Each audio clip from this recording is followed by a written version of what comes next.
Ionic. The lattice is a continuous bonding of cation and anion, positive and negative, making it very strong. The bond has a strong ionic forces.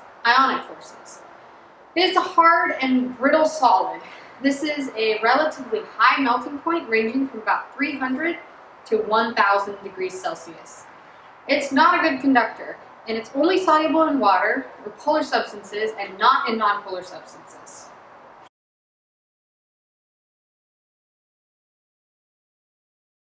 Covalent. The lattice energy consists of individual molecules, therefore making the lattice relatively weak. The strongest IMF present is usually LDF forces, or London dispersion forces. This is a soft, crumbly solid. It's generally a low melting point. The range is usually under 300 degrees Celsius. Polar substances are soluble in polar substances, and nonpolar substances are soluble in nonpolar substances. Remember, these are not good conductors.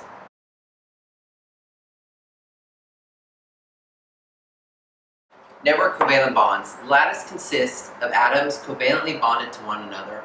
Therefore, there is a sort of double bonding present.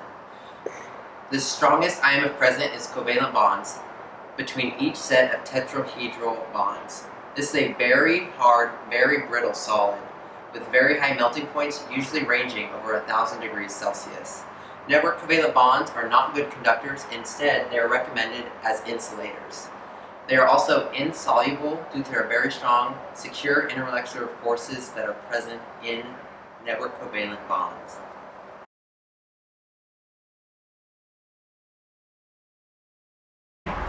Metallic bonds. The lattice of metallic bonds consists of metal cations and a sea of electrons that are not secure, therefore giving it kind of like a covalent bond where electrons are shared.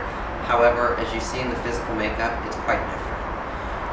Metallic bonds are great conductors, and they're recommended, as you can see, in cell phones with silicone or copper and house wires or many other wires. And they have a very varying of melting points, with the lowest being mercury at negative 39 degrees Celsius and the highest being tungsten at 3,415 degrees Celsius. They are insoluble in all forms, and they are malleable, but they have a variation in soft and hardness.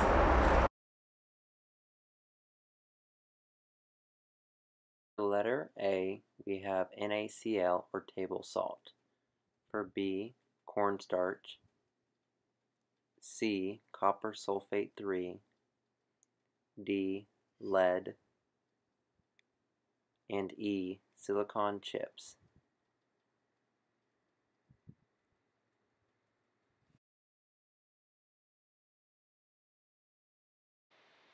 Letter A is not conductive.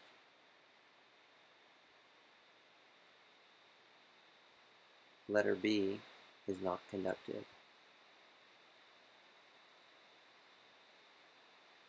Letter C is not conductive. However, letter D is conductive, as seen on the multimeter. The same result is proven on letter E as the multimeter voltage changes. As you can see, letter D conducts as a solid, therefore is metallic, the same as letter E.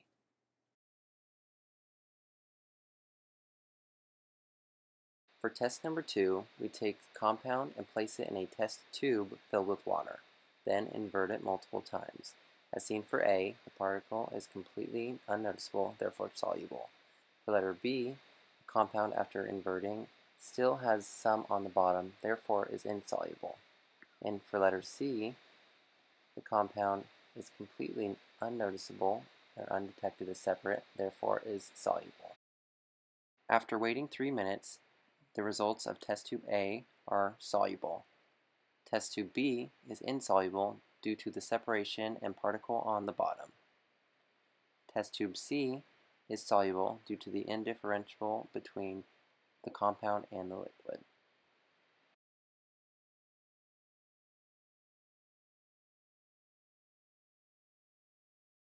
Test 1, conductivity. Because D and E conduct electricity in a solid state, they are metallic. They can be differentiable through appearance, as silicone is shiny. Test 2, solubility.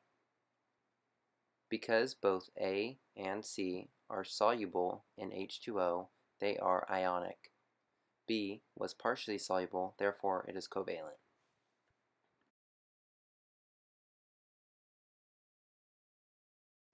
As seen, this graph talks about the connection between the four types of bonds and the properties of strength, mechanical, electrical, thermal, solubility, structure, and gives some examples, which are even the ones we used in the lab.